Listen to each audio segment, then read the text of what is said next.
Hello everyone. Today I'd like to talk to you about these LAOA long nose pliers. I got these pliers from AliExpress and the link will be in the description. Now I got these pliers, I was looking for a set of pliers to replace my usual strippers that I have in my tool bag. And what I liked about these pliers is that they look like they'd be able to cut a lot more wires at once with the way that the cutters open up. And they can cut a lot of wire at once. So here's some 18 gauge, this is the soft stuff from the PC power supply. There's 4 of them. That's really not gonna do very much. I was running, 16 conductor cables, and I wanted to be able to cut through a lot of wires, and my old wire cutters are pretty wore out. So it cuts pretty good. I'm pretty happy with the way it cuts. It has 2 strippers for about 12 and 14 gauge wire. I was able to cut or strip 16 and 18 with it too, without derating it or anything. This is 18 gauge. It strips it pretty good. What else I got? I have some of this. 18 gauge wire I've had a while. It's like a THHN insulator. There's that plastic on it, plastic coating on it. It strips it pretty good.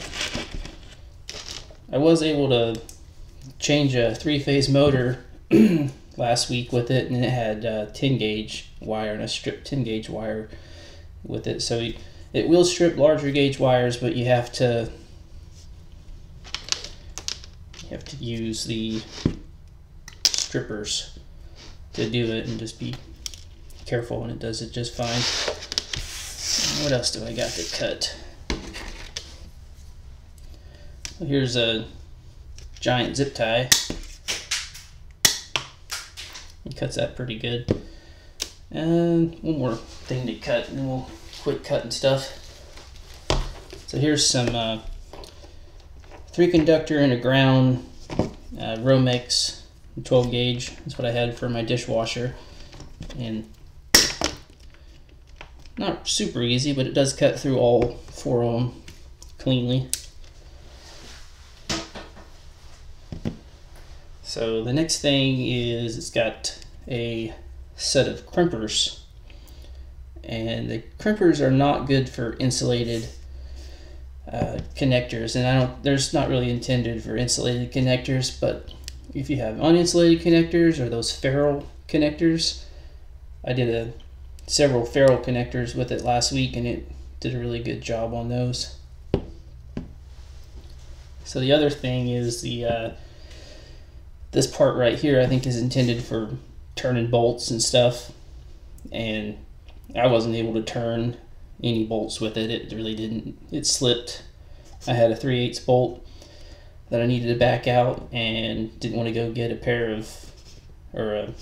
9/16 wrench, so I tried this, and it really terrible.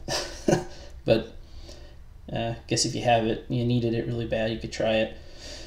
Let's see what else. Oh, it's got a lock, and the handles are spring-loaded, and I really like that. I like that I don't have to pull this with my other finger to open it. But this latch was kind of loose when it came in, and it's like an aluminum body, and then on the other side is this Torx-headed screw. And so what I did was I took the screw out, and I put Loctite on the screw, and then put it back in, and got it just tight enough that it didn't lock up, but it wasn't going to fall out, and that's worked pretty good. The handles, not much to say about the handles. They're all right.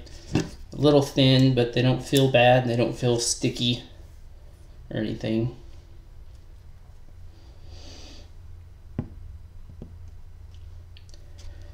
All right, we can go to maybe the screenshot, and I'll show you where I got it and what I paid for it. All right, Alright, so here's where I got the pliers. I got them from AliExpress. I'll leave the link in the description. I didn't pay $38.31 for these pliers. I paid around $22 for them. I'm not sure why they jumped up that far, but it might have something to do with them being sold out. This is the part number. I wasn't able to find them in AliExpress with this part number, and it may also have something to do with them being sold out. Well, that's it. Thanks for watching.